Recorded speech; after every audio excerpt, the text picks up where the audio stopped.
नितेश कराळे मास्तर, ज्यांना महाराष्ट्र खदखद मास्टर म्हणून ओळखतो, त्यांची फिनिक्स अकॅडमी बंद करून त्यांच्यावर सरकारने चौकशी लावल्याचा मुद्दा सध्या विधानसभेत गाजतोय. विजय वडेट्टीवार यांनी हा मुद्दा लावून धरल्यानंतर कराळे मास्तरांची चर्चा पुन्हा एकदा संपूर्ण महाराष्ट्रात सुरू झाली आहे.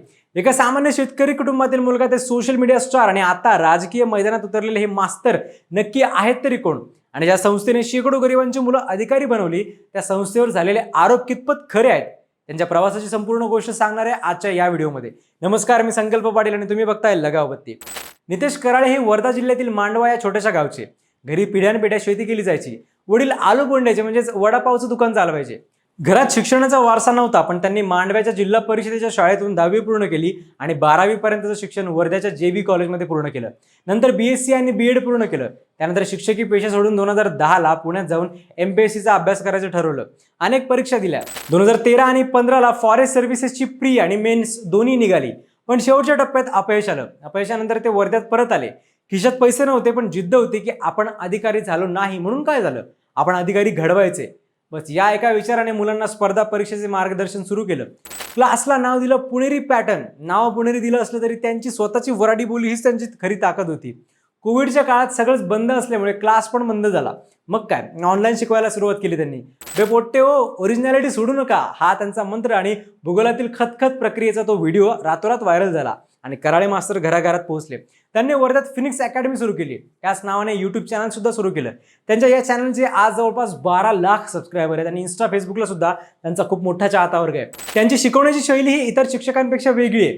ते कठीण विषय गावरान भाषेत सोपं करून सांगतात, त्यामुळे ग्रामीण भागातील मुलांमध्ये त्यांची प्रचंड क्रेज निर्माण झाली. त्यांनी चांगले अधिकारी घडवले सुद्धा. ज्या गरिबांच्या मुलांना कोणी शिकवत नव्हतं, त्यांच्यासाठी कराळे सर म्हणजे हक्काचा माणूस झाला होता.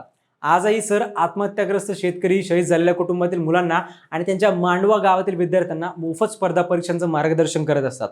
आज त्यांच्या फिनिक्स अकॅडमीतून दरवर्षी 150 ते 200 मुलं सरकारी नोकरीला लागतात. वडेट्टीवारांनी सांगितल्याप्रमाणे ग्रामीण भागातील आणि विशेषतः आदिवासी मुलांसाठी ही संस्था एक मोठा आधार आहे. त्यांनी नेहमीच शासन बनवणारी जमात बना या डॉक्टर बाबासाहेब आंबेडकरांच्या विचारांचा पुरस्कार केला आणि गावातल्या पोरांना मेनस्ट्रीम एज्युकेशनमध्ये आणलं. क्लास आणि YouTube अगदी जोरदार सुरू होतं. शिकवता शिकवता समाजकारण सुद्धा सुरू होतं आणि अचानक त्यांनी राजकारणात यायचा निर्णय घेतला.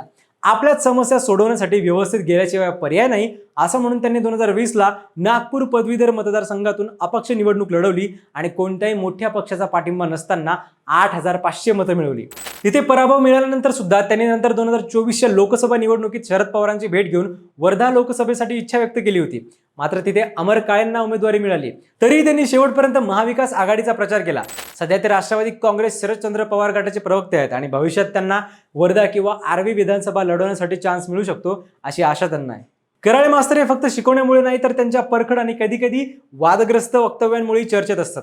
नुकतंच त्यांनी नाशिकच्या कुंभमेळ्यावर होणाऱ्या खर्चावर टीका करत असताना साधू संतांविषयी केलेल्या एका वक्तव्यामुळे त्यांच्यावर गुन्हा सुद्धा दाखल झाला होता.